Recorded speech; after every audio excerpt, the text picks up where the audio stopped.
हम की बात करते हैं। प्राइम सिक्योरिटीज़ के मैनेजिंग डायरेक्टर एन जयकुमार हमारे साथ मौजूद हैं। उनसे समझते हैं कि इस मार्केट में क्या किया जाए। जेक्स, गुड मॉर्निंग। और नॉर्मली आप मेरे साथ स्टूडियो में होते हैं, आज थोड़ा जूम पे बात हो रही है, तो खैर कैसे देख रहे हैं आप मार्केट के इस टेक्सचर को, और जो पिछले कुछ दिनों में मार्केट ने इतना न्यूज़ फ्लो सहा, उसके बाद भी मार्केट टिका रहा और मंडे को एक मैसिव रैली हुई। उसके बाद से 2 दिन में हम थोड़ा सा कंसोलिडेट कर रहे हैं, लेकिन ओवरऑल इस समय मार्केट का टेक्सचर आपको कैसा लग रहा है? बहुत कंस्ट्रक्टिव लग रहा है। And good morning. एंड आपको बहुत बहुत शुभकामनाएं आप सबको, कि मुझे लग रहा है कि आज के दिन हम ये बोल सकते हैं कि एक next level of bull market की एक तेजी शुरू हुई है, specially over the last few days. और क्योंकि अगर आप लास्ट 6 महीने में देखो, ये सितंबर से ये करेक्शन शुरू हुआ था, जबकि ऑल टाइम हाई के बाद हम लोग भी वेंट डाउन टू अबाउट 21,900 के आसपास, 21,500 22,000 के बीच में हम लोगों ने 2 बार बॉटम टेस्ट किया। उसके बाद और इन 6 महीने के दौरान हम लोगों ने एक यूएस एक्सेप्शनलिज्म की बात की, कि मतलब एवरीबडी फेल्ट कि सिर्फ यूएस में इन्वेस्ट करना चाहिए। फिर एक मूव चाइना का भी आया कि लोगों ने कहा कि चाइना बहुत सस्ता है। उसके बाद ये टैरिफ्स के अनाउंसमेंट आए। उसके बाद कभी टैरिफ्स आए, कभी गए, कभी चेंज हुए। उसके बाद ये वॉर का सिलसिला चला।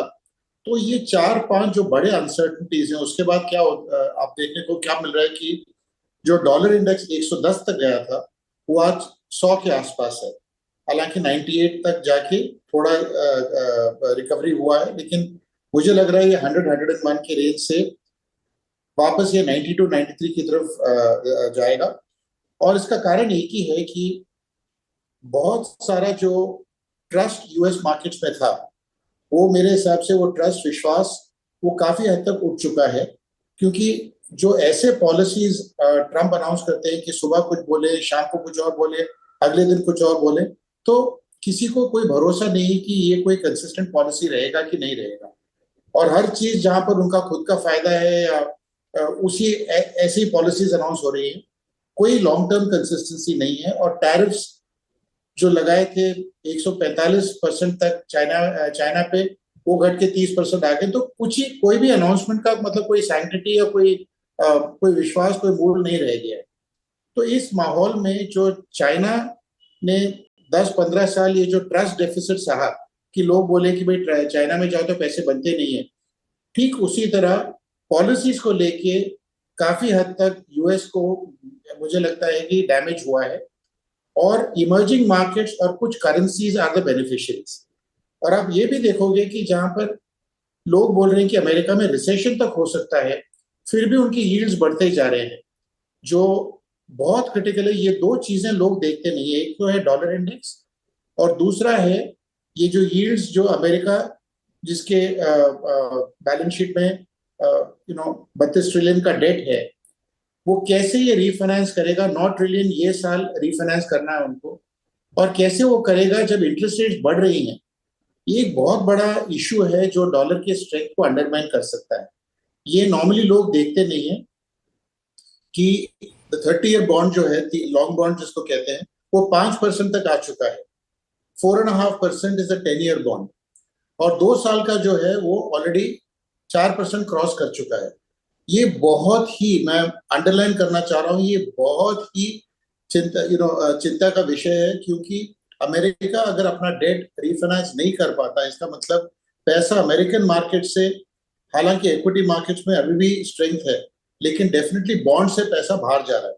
तो पैसा जा कहाँ रहा है? या तो स्विस फ्रैंक में, या फिर यूरो में, या फिर थोड़ा बहुत बिटकॉइन में, या फिर गोल्ड में, या इमर्जिंग मार्केट्स इक्विटीज में। ये 5 नए एसेट कैटेगरीज हैं जो हर डिप में खरीदे जा सकते हैं। और जो फॉरेनर्स इंडियन मार्केट नहीं आ रहे थे अभी तक, आप ये देखोगे कि वॉर के दौरान भी एवरीडे दे वर बायर्स।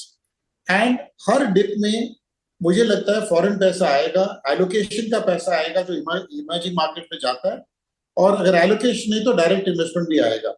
तो ऐसे माहौल में जहां पर ये सब जो फैक्टर्स हमने आइडेंटिफाई किए हैं, और जो HNIs और लार्ज ट्रेडर्स हैं, वो काफी कॉशियस हो चुके हैं। सब चिंतित हैं, सबको ऐसा लगता है कि मार्केट में कभी भी बहुत बड़ा एक्सप्लोजन होके मार्केट का करेक्शन हो सकता है, लेकिन मार्केट कोई ऑब्लाइज नहीं कर रहा है। एंड एसआईपीज वगैरह जो लोकल रिटेल डाल रही है, that is back in terms of numbers. तो ऐसे माहौल में जब सब लोग कॉशियस हैं और ओवरसीज से पैसा आना चालू हुआ है, मुझे लगता है कि हर डिप में खरीदना ही समझदारी का कारण है, समझदारी का एक्शन है। And we have to look at dips in the market. और ये जो लोग इन्वेस्ट नहीं कर चुके, मेरे कई सारे फ्रेंड्स हैं जो HNIs हैं, जिन्होंने 70, 80, 90% अपना पोर्टफोलियो कैश में कन्वर्ट कर लिया है। ऐसा मैंने लास्ट अपने 20-25 साल में कभी देखा नहीं कि इतने मतलब एक्शंस आर फॉलोइंग वर्ड्स, यानी कि जो वो सोच रहे हैं वैसा कर भी रहे हैं। नॉर्मली चिंतित रहते हैं लेकिन मार्केट में इन्वेस्टेड रहते हैं, आज चिंतित हैं और कैश में कन्वर्ट कर चुके हैं अपना पोर्टफोलियो। तो तेजी अब नहीं होगी तो कब होगी? बिल्कुल, तेज़ी अब नहीं होगी तो कब होगी? तो फिर यहाँ पर तेज़ी को भुनाएं कैसे? क्या आईटी के थ्रू भुनाया जाए इसको? आईटी क्या लीड करेगा? फार्मा आपका एक प्रेफर्ड पॉकेट रहा है, उसकी भी बात करेंगे। लेकिन अगर मेजर सेक्टर्स कोई पिक करना हो, मेजर थीम, तो वो क्या होगी? Banking, banking, banking, banking and okay, financial services, private sector banks, और वो भी थोड़े छोटे प्राइवेट सेक्टर बैंक्स, बिकॉज बड़े बैंक्स जो हैं पैसा डेफिनेटली आएगा उनमें, 2.5-3 टाइम बुक मल्टीपल पे कोट कर रही हैं। प्राइवेट सेक्टर बैंक्स का काफी करेक्शन हुआ था and some of them have perform very well last 6 महीने में। And through this period some of these banks which are trading at 0.6 times book and 0.7 have gone up to 0.8, 0.85. यहां से अगर 1.5 time book और 1 साल आप फॉरवर्ड लेके चलो तो these could be doublers from here. मतलब वैल्यूएशन 0.65, 0.7 बुक से अगर 1.25, 1.3 हुआ और 1 साल आगे की अर्निंग्स आप लेके चलो 15, 17, 20% ग्रोथ के वो बेसिस पे, तो मेरे हिसाब से these 2 or 3 banks in the private sector can quote close to double of what they are quoting today. Number one. Number two, NBFC में थोड़ा माहौल चेंज हुआ है, क्योंकि उनको लेवरेज यानी कि बोरो करने में दिक्कत आ रही थी बीच में। Probably some amount of that has opened up because liquidity conditions RBI ने बहुत इजी रखा है। और जो जो हमने फैक्टर्स के बारे में जिक्र किया है, उनके अलावा अगर आप ये देखो कि RBI का बहुत बड़ा योगदान रहा है मार्केट में लिक्विडिटी और एक्स्ट्रा लिक्विडिटी प्रोवाइड करने के लिए, getting ready for growth as they say. वो लोग ग्रोथ के लिए ये चाहते हैं कि banks can lend more. Some policies have been changed, some policy announcements for capital recognition have changed. So a lot of steps RBI has taken to make sure कि capital adequacy is reasonable, banks are able to raise money and more importantly lend further. तो NBFCs का जहाँ lending नहीं हो रहा था, lot of NBFC portfolios banks खरीद रही है, and bank growth therefore can come at the expense of NBFCs and on its own as well. तो banks are the first sector I would say. The second sector, tariffs वगैरह announce हुआ और मेरे हिसाब से काफी इल थॉट आउट पॉलिसीज, यानी कि पॉलिसीज जिसके बारे में ना कोई सर है ना पांव है, जैसे कि ये मैं 70 और 80% फार्मास्यूटिकल भाव घटा दूंगा। मतलब ये कहने के लिए ठीक है, लेकिन अगर 2 मिनट अगर आप उनको सुनो तो ऐसा लगता है कि मतलब बिना कुछ सोचे समझे सिर्फ पब्लिक को मतलब ऑलमोस्ट बहकाने के लिए ये सब पॉलिसीज अनाउंस हो रही है। बिकॉज फ्री मार्केट में कैसे कोई भी, I mean even in free market जहां पर राजा और प्रजा का संबंध है, जैसे मिडिल ईस्ट वगैरह में, वहां भी ऐसे अनाउंसमेंट्स आते नहीं है।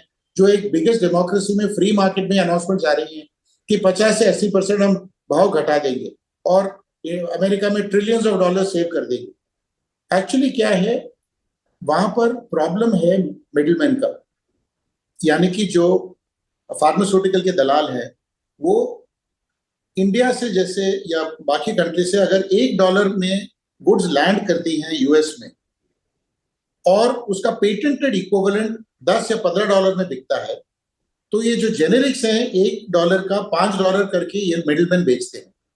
तो 1 का 5 यानी कि 4x का मतलब 4 गुना ये लोग भाव बढ़ा देते हैं, और उसके कारण इवन इंश्योरेंस कॉस्ट और मेडिकल कॉस्ट अमेरिकन का सबसे हाईएस्ट इन द वर्ल्ड है। तो problems are in distribution, problems are in the middleman being removed.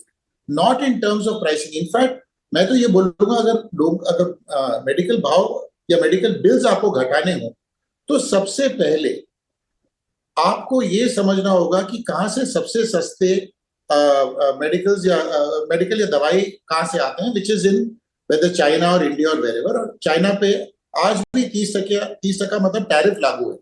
तो यानी कि India becomes the biggest beneficiary. America, as I have always said, America को generics की ज्यादा जरूरत है, ना कि कम। और पेटेंटेड प्रोडक्ट्स की जगह मोर एंड मोर जेनेरिक्स पे जाएंगे तो उनका भी बिल कम होगा। ये मतलब कॉमन सेंस है, इसमें कुछ समझ ज्यादा कुछ डिस्कशन की बात नहीं है। और मिडिलमैन को अगर हटाया जाए, यानी कि अगर गवर्नमेंट इन्वेस्ट करता है यूएस में इन डिस्ट्रीब्यूशन, यानी कि जैसे हमारे यहाँ पर सीजीएचएस होता है, वहां पर इक्विवेलेंट अगर डिस्ट्रीब्यूशन हो rather than give it to the middleman, and अगर आप लिंकेजेस देखोगे, some of the 3-4 distributors account for 80% of all distribution, और वो लोग are the biggest contributors to Democrat and other party funding. तो इसमें नेक्सस काफी साफ। So I mean, but if you go back to this point कि distribution cost कम हो तो जेनेरिक्स जेनेरिक्स की सेल्स काफी बढ़ सकती हैं अमेरिका में, and I think that is the opportunity for the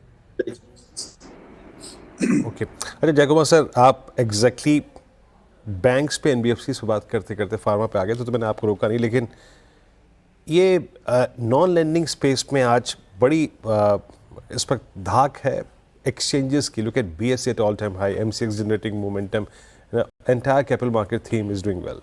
हालांकि नंबर्स इस बार कमज़ोर थे और वो होने भी थे। आपने सर डिप में क्या किया, या फिर अभी आपकी इस पूरी थीम पर क्या व्यू है, कैपिटल मार्केट थीम पर, नॉन लेंडिंग स्पेस पे? थीम पे जो कैपिटल मार्केट्स, मतलब जहां पर फ्रैंचाइज या ब्रांड का के कारण बिजनेस आता है लोगों को, उस थीम में मेरे को लगता है कि 5-10 साल की तेजी है। क्योंकि उस थीम में क्या है कि इंडिया में first round of participation retail का आया है, आईपीओ वापस आएंगे, हालांकि थोड़े कंट्रोल के करके, ज्यादा चेक्स एंड बैलेंसेस के साथ। Companies will continue to raise money, debt financing will be there. All these themes will work, but more and more organizations को specialize होना पड़ेगा। ये नहीं कि सिर्फ मार्केट में तेजी है तो कुछ भी बेच दो और उसके बाद देखा जाएगा, because SEBI is coming down heavily on mis-selling. SEBI is coming down on saying कि you cannot just put in any number of IPOs only because merchant bankers have not done their work. तो इसमें responsibilities बढ़ेगी, market orderly basis में बढ़ेगा, और जो bubbles create होते हैं, हालांकि वो बबल्स ब्रेक होते जाएंगे और टूटते जाएंगे, लेकिन ये स्पेस मेरे हिसाब से 5-10 साल के लिए इसमें काफी तेजी होगी, एंड जो स्पेशलाइज्ड फर्म्स हैं वो अच्छा करेंगे। अच्छा, ये भी बात होगी सर, अब most of the stocks I mean इस स्पेस के पूरे हो चुके हैं। अब आते हैं कुछ और अलग थीम पे। सीमेंट की इस बार की अर्निंग्स, श्री सीमेंट के नंबर्स को हमने देखा, reported numbers of UltraTech cement, last time आप देखिए तो लास्ट टाइम भी नंबर्स अच्छे थे। सीमेंट में सर आपका कन्विक्शन बन रहा है, क्योंकि most of the stocks are trading at all time high. View क्या आपका इस वक्त? व्यू ऐसा है कि इसमें कुछ मल्टी बैगर रिटर्न्स टाइप आएगा नहीं आपको, क्योंकि इनमें ग्रोथ 2 काइंड्स होता है। Most growth right now is consolidation growth, यानी कि एग्जिस्टिंग कंपनी को दूसरी कंपनी ले रही है। एक्सपेंशन अदरवाइज जो मार्जिनल बैलेंसिंग बेसिस में होता है वो बहुत कम है। तो इसमें अगर आपके पास पोर्टफोलियो है और आप इंडिया की ग्रोथ स्टोरी पे बुलिश हो तो सीमेंट रख सकते हो, and specially the efficient ones, but इसमें मल्टी बैगर रिटर्न्स नहीं है। तो इसमें वही मैं बोल सकता हूँ, जो इंडेक्स ग्रोथ या इकोनॉमी का ग्रोथ है, दैट प्लस 2 or 4% इसमें ग्रोथ आएगा। सो आई वुड नॉट से कि इसमें कुछ, और ऐसा भी नहीं है कि cement is a well discovered story, well understood story, और सबका कवरेज है इस पे। तो इसमें एक एज आई सेड कोई आउटसाइड रिटर्न नहीं आएगा, नॉर्मल रिटर्न्स आएंगे। पीएसयू स्पेस पर सबसे पहले बुलिश होने वालों में आप थे। अब डिफेंस में जिस तरीके के मूव्स रहे, अब इसमें यहाँ पर क्या वो जो मीट ऑफ द ट्रेड है वो खत्म हुई, या फिर यहाँ से भी अच्छे रिटर्न्स मिलेंगे? एक चीज तो पक्का है कि हम लोग डिफेंस का थीम पहले वॉर के इक्विवेलेंट करते थे। बहुत सालों से हम खुशकिस्मत थे कि वॉर कुछ हुआ नहीं, अभी भी हुआ, एक हफ्ते में खत्म हुआ, बात अलग है, लेकिन the need for defence spending इस पीरियड ने अंडरलाइन कर दिया, क्योंकि दो कारण है इसमें। एक कारण ये था कि पहले हम लोग ये सोचते थे कि डिफेंस हम लोग अपग्रेड वगैरह करेंगे अपने सिस्टम्स को विद पार्टनरशिप्स एल्सवेयर, लेकिन इस पाकिस्तान के साथ जो ये हादसा हुआ उसमें एक चीज तो पता लग गया कि इंडियन टेक्नोलॉजी, यानी कि जो इसरो के, जो DRDO के, जो BEL के साइंटिस्ट और टेक्नोलॉजिस्ट हैं, इनका जो योगदान रहा है हमारे सुरक्षा में, आई थिंक इसको हम सोच भी नहीं सकते थे, और जितना सोचा उससे बहुत गुना ज्यादा हुआ। तो एक तो मैं इनका शुक्रगुजार हूं कि हम लोग आज ऐसा प्रोग्राम कर पा रहे हैं बिना कोई हिचकिचाहट, बिना कोई, with knowing fully well that कि यहाँ सेफ्टी और सुरक्षा इज टेकन फॉर ग्रांटेड। तो ऐसा माहौल बहुत कम कंट्रियों में होता है कि लोकल टेक्नोलॉजी ने इतने उभर के किया, और ये जो इंग्लिश में बोलते हैं अनसंग हीरोज, यानी कि इनका योगदान कोई गुण गाता नहीं है इनके, लेकिन इन्होंने बड़े क्वाइटली जो डेवलप किया है, मुझे ऐसा लगता है कि इसमें एक्सपोर्ट मार्केट भी बहुत बड़ा हो सकता है। So defence could be a big sector, because पहली बार युद्ध में हम लोगों ने देखा है कि the way missiles and the interception जो हुए हैं एनी इंट्रूजन्स के, तो उस वो कंट्रीब्यूशन पहली बार लोगों ने देखा है।